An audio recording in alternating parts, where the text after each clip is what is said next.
Genesis, chapter 8. God remembered Noah, all the animals and all the livestock that were with him in the ship. And God made a wind to pass over the earth. The waters subsided. The deep's fountains and the sky's windows were also stopped, and the rain from the sky was restrained. The waters continually receded from the earth. After the end of 150 days, the waters receded. The ship rested in the 7th month, on the 17th day of the month, on Ararat's mountains. The waters receded continually until the 10th month. In the 10th month, on the 1st day of the month, the tops of the mountains were visible. At the end of 40 days, Noah opened the window of the ship which he had made, and he sent out a raven. It went back and forth until the waters were dried up from the earth. He himself sent out a dove to see if the waters were abated from the surface of the ground, but the dove found no place to rest her foot, and she returned into the ship to him, for the waters were on the surface of the whole earth. He put out his hand and took her, and brought her to him into the ship. He waited yet another 7 days, and again he sent the dove out of the ship.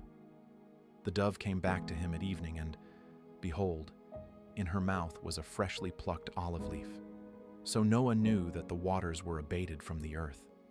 He waited yet another 7 days, and sent out the dove. And she didn't return to him anymore. In the 601st year, in the 1st month, the 1st day of the month, the waters were dried up from the earth. Noah removed the covering of the ship and looked. He saw that the surface of the ground was dry. In the 2nd month, on the 27th day of the month, the earth was dry. God spoke to Noah, saying, "Go out of the ship, you, your wife, your sons and your sons' wives with you. Bring out with you every living thing that is with you of all flesh, including birds, livestock, and every creeping thing that creeps on the earth, that they may breed abundantly in the earth, and be fruitful, and multiply on the earth." Noah went out, with his sons, his wife, and his sons' wives with him. Every animal, every creeping thing, and every bird, whatever moves on the earth, after their families, went out of the ship. Noah built an altar to Yahweh, and took of every clean animal, and of every clean bird, and offered burnt offerings on the altar. Yahweh smelled the pleasant aroma. Yahweh said in his heart, "I will not again curse the ground anymore for man's sake, because the imagination of man's heart is evil from his youth. I will never again strike every living thing, as I have done. While the earth remains, seed time and harvest and cold and heat and summer and winter and day and night will not cease."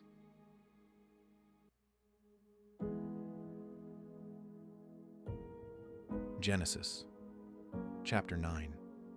God blessed Noah and his sons, and said to them, "Be fruitful, multiply, and replenish the earth. The fear of you and the dread of you will be on every animal of the earth, and on every bird of the sky. Everything that moves along the ground and all the fish of the sea are delivered into your hand. Every moving thing that lives will be food for you. As I gave you the green herb, I have given everything to you. But flesh with its life, that is, its blood, you shall not eat. I will surely require accounting for your life's blood. At the hand of every animal I will require it. At the hand of man, even at the hand of every man's brother, I will require the life of man. Whoever sheds man's blood, his blood will be shed by man. For God made man in his own image. Be fruitful and multiply. Increase abundantly in the earth and multiply in it."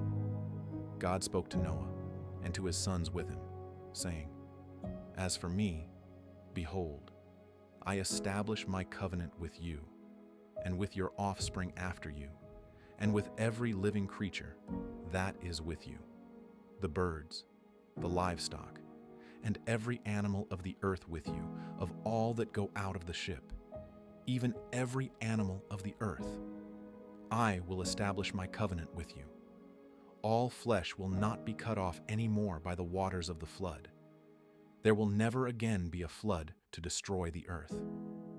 God said, "This is the token of the covenant which I make between me and you and every living creature that is with you for perpetual generations. I set my rainbow in the cloud, and it will be a sign of a covenant between me and the earth. When I bring a cloud over the earth, that the rainbow will be seen in the cloud, I will remember my covenant, which is between me and you, and every living creature of all flesh, and the waters will no more become a flood to destroy all flesh. The rainbow will be in the cloud. I will look at it, that I may remember the everlasting covenant between God and every living creature of all flesh. That is on the earth." God said to Noah, "This is the token of the covenant which I have established between me and all flesh that is on the earth." The sons of Noah who went out from the ship were Shem, Ham, and Japheth. Ham is the father of Canaan. These three were the sons of Noah, and from these the whole earth was populated. Noah began to be a farmer and planted a vineyard. He drank of the wine and got drunk. He was uncovered within his tent. Ham, the father of Canaan, saw the nakedness of his father and told his two brothers outside. Shem and Japheth took a garment and laid it on both their shoulders, went in backwards, and covered the nakedness of their father. Their faces were backwards, and they didn't see their father's nakedness. Noah awoke from his wine and knew what his youngest son had done to him. He said, "Canaan is cursed. He will be a servant of servants to his brothers." He said, "Blessed be Yahweh, the God of Shem. Let Canaan be his servant. May God enlarge Japheth. Let him dwell in the tents of Shem. Let Canaan be his servant." Noah lived 350 years after the flood. All the days of Noah were 950 years, and then he died. Genesis chapter 10. Now this is the history of the generations of the sons of Noah and of Shem, Ham, and Japheth. Sons were born to them after the flood. The sons of Japheth were Gomer, Magog, Madai, Javan, Tubal, Meshech, and Tiras. The sons of Gomer were Ashkenaz, Riphath, and Togarmah. The sons of Javan were Elisha, Tarshish, Kittim, and Dodanim. Of these were the islands of the nations divided in their lands, everyone after his language, after their families, in their nations. The sons of Ham were Cush, Mizraim, Put, and Canaan. The sons of Cush were Seba, Havilah, Sabta, Rama, and Sabteka. The sons of Rama were Sheba and Dedan. Cush became the father of Nimrod. He began to be a mighty one in the earth. He was a mighty hunter before Yahweh. Therefore it is said, like Nimrod, a mighty hunter before Yahweh. The beginning of his kingdom was Babel, Erech, Akkad, and Calneh in the land of Shinar. Out of that land he went into Assyria and built Nineveh, Rehoboth-ir, Calah, and Resen between Nineveh and the great city Calah. Mizraim became the father of Ludim, Anamim, Lehabim, Naphtuhim, Pathrusim, Casluhim, which the Philistines descended from, and Caphtorim.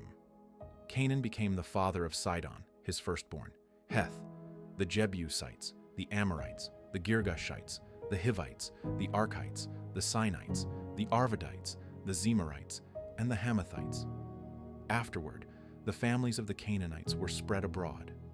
The border of the Canaanites was from Sidon, as you go toward Gerar, to Gaza, as you go toward Sodom, Gomorrah, Admah, and Zeboim, to Lasha. These are the sons of Ham after their families according to their languages, in their lands and their nations. Children were also born to Shem. the elder brother of Japheth, the father of all the children of Eber. The sons of Shem were Elam, Ashur, Arpachshad, Lud, and Aram. The sons of Aram were Uz, Hul, Gether, and Mash. Arpachshad became the father of Shelah. Shelah became the father of Eber. To Eber were born 2 sons. The name of the one was Peleg, for in his days the earth was divided. His brother's name was Joktan. Joktan became the father of Almadad, Shalef, Hazarmaveth, Jerah, Hadaram, Uzal, Dikla, Obal, Abimael, Sheba, Ophir, Havilah, and Jobab. All these were the sons of Joktan. Their dwelling extended from Mesha, as you go toward Sephar, the mountain of the east. These are the sons of Shem, by their families, according to their languages, lands, and nations. These are the families of the sons of Noah, by their generations, according to their nations. The nations divided from these in the earth after the flood. Genesis, chapter 11. The whole earth was of one language and of one speech. As they traveled east, they found a plain in the land of Shinar, and they lived there. They said to one another, "Come, let's make bricks, and burn them thoroughly." They had brick for stone, and they used tar for mortar. They said, "Come, let's build ourselves a city, and a tower whose top reaches to the sky, and let's make a name for ourselves, lest we be scattered abroad on the surface of the whole earth." Yahweh came down to see the city and the tower, which the children of men built. Yahweh said, "Behold, they are one people, and they all have one language, and this is what they begin to do. Now nothing will be withheld from them, which they intend to do. Come, let's go down, and there confuse their language, that they may not understand one another's speech." So Yahweh scattered them abroad from there on the surface of all the earth. They stopped building the city. Therefore its name was called Babel, because there Yahweh confused the language of all the earth. From there, Yahweh scattered them abroad on the surface of all the earth. This is the history of the generations of Shem. Shem was 100 years old when he became the father of Arpachshad, 2 years after the flood. Shem lived 500 years after he became the father of Arpachshad, and became the father of more sons and daughters. Arpachshad lived 35 years and became the father of Shelah. Arpachshad lived 403 years after he became the father of Shelah, and became the father of more sons and daughters. Shelah lived 30 years and became the father of Eber. Shelah lived 403 years after he became the father of Eber, and became the father of more sons and daughters. Eber lived 34 years and became the father of Peleg. Eber lived 430 years after he became the father of Peleg, and became the father of more sons and daughters. Peleg lived 30 years and became the father of Roi. Peleg lived 209 years after he became the father of Roi, and became the father of more sons and daughters. Ru lived 32 years and became the father of Serug. Ru lived 207 years after he became the father of Serug, and became the father of more sons and daughters. Serug lived 30 years and became the father of Nahor. Serug lived 200 years after he became the father of Nah. Nahor lived 29 years and became the father of Terah. Nahor lived 119 years after he became the father of Terah, and became the father of more sons and daughters. Terah lived 70 years and became the father of Abram, Nah. Now this is the history of the generations of Terah. Terah became the father of Abram, Nah. Haran became the father of Lot. Haran died in the land of his birth, in Ur of the Chaldees, while his father Terah was still alive. Abram and Nahor married wives. The name of Abram's wife was Sarai, and the name of Nahor's wife was Milcah, the daughter of Haran, who was also the father of Iscah. Sarai was barren. She had no child. Terah took Abram his son, Lot, the son of Haran, his son's son, and Sarai, his daughter-in-law, his son Abram's wife. They went from Ur of the Chaldees to go into the land of Canaan. They came to Haran and lived there. The days of Terah were 205 years. Terah died in Haran.